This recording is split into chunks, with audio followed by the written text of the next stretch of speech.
પછી સવારના હું આવી ગઈ દુકાને, કેમ કે 5 દિવસ થઈ ગયા હું દુકાને આવી જ ન હતી.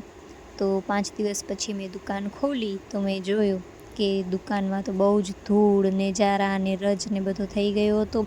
સાડીઓ ઉપર પણ ધૂળ લાગી ગઈ હતી અને દિવાલોમાં પણ જારા થઈ ગયા હતા. તો ફટાફટ કરી નાખી પહેલાં તો સફાઈ થઈ ગઈ એટલે કરી પછી અગરબત્તી. આજે ભગવાનને થોડાક મનાવવાના હતા, કેમ કે 5 દિવસે દુકાન બંધ હતી. તો કીધું 5 દિવસનો સાટો એક ભેગો વરી જાય ભગવાન, એવો કંઈક કરજો.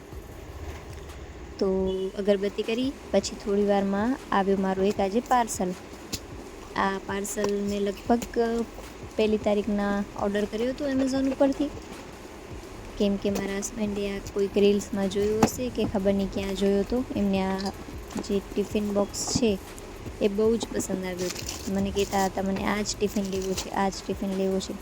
એમેઝોન ઉપર મને મળી ગયું. આમ તો મીશો ઉપર પણ હતો, પણ મીશો ઉપર પ્રાઇસ વધારે હતી અને રેટિંગ ઓછી હતી. તો પછી મેં એમેઝોન ઉપરથી ઓર્ડર કર્યો. તો ક્વોલિટી તો બહુ જ સરસ આવી હતી. બોટલ પણ મસ્ત સ્ટીલની હતી અને મિલ્ટનની હતી પાછી.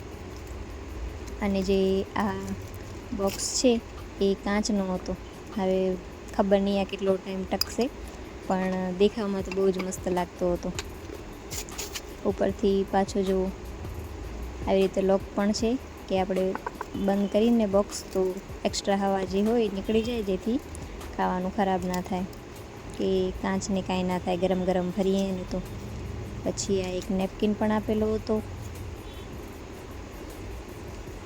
ક્વોલિટી તો બહુ જ સારી આવી છે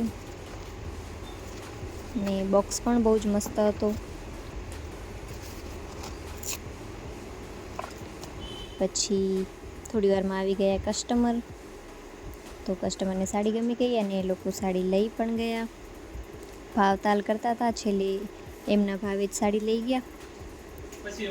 પછી આજે મેં ઇન્સ્ટાગ્રામ પેજ માટે રીલ્સ શૂટ કરવાની હતી, એટલે ઇન્સ્ટાગ્રામના યુઝર્સ માટે આજે એક ઓફર પણ લઈ આવી હતી. તમને જોવી હોય તો ઇન્સ્ટાગ્રામમાં જઈને જોઈ લેજો.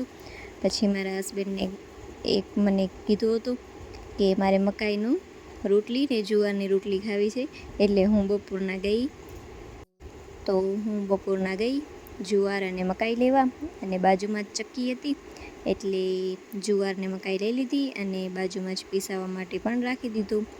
પણ એ ભાઈએ મને 2 પેક કરી દીધા. તો મેં જોયો કે એના અંદર કચરો હતો. કચરો સાફ કર્યા વગર તો દેવાય નહીં. પછી ત્યાં ને ત્યાં પહેલાં સાફ કર્યું 2 વસ્તુ. પછી ભાઈએ કીધું કલાકમાં થઈ જશે. તો હું આવી ગઈ પાછી દુકાને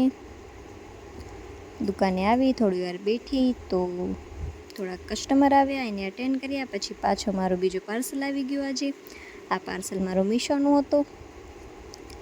આ મેં સાડીના એના ફોટા પાડવા માટે થઈને લીધેલો હતો. તો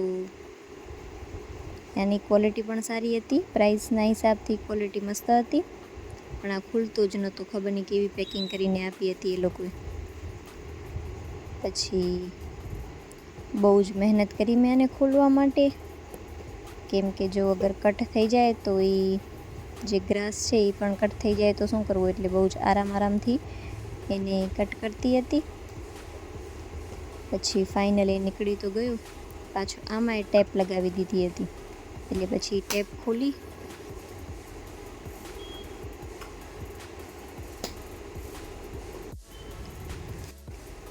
પછી તમને ઓપન કરીને આખું બતાવી દઉં કે જો કેવો આવ્યો છે મારો પાર્સલ.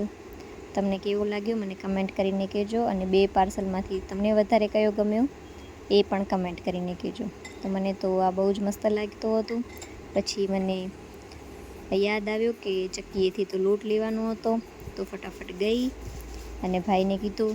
તો ભાઈ કે તમે આટલા મોડા કેમ આવ્યા? કે તો મગજમાંથી વાત જ નીકળી ગઈ. તો પછી ફટાફટ લઈ લીધા મારા લોટ. પછી લોટ લઈને આવી ગઈ હું દુકાને. તમને મારો વિડીયો ગમ્યો હોય તો લાઈક, શેર ને સબસ્ક્રાઈબ કરજો.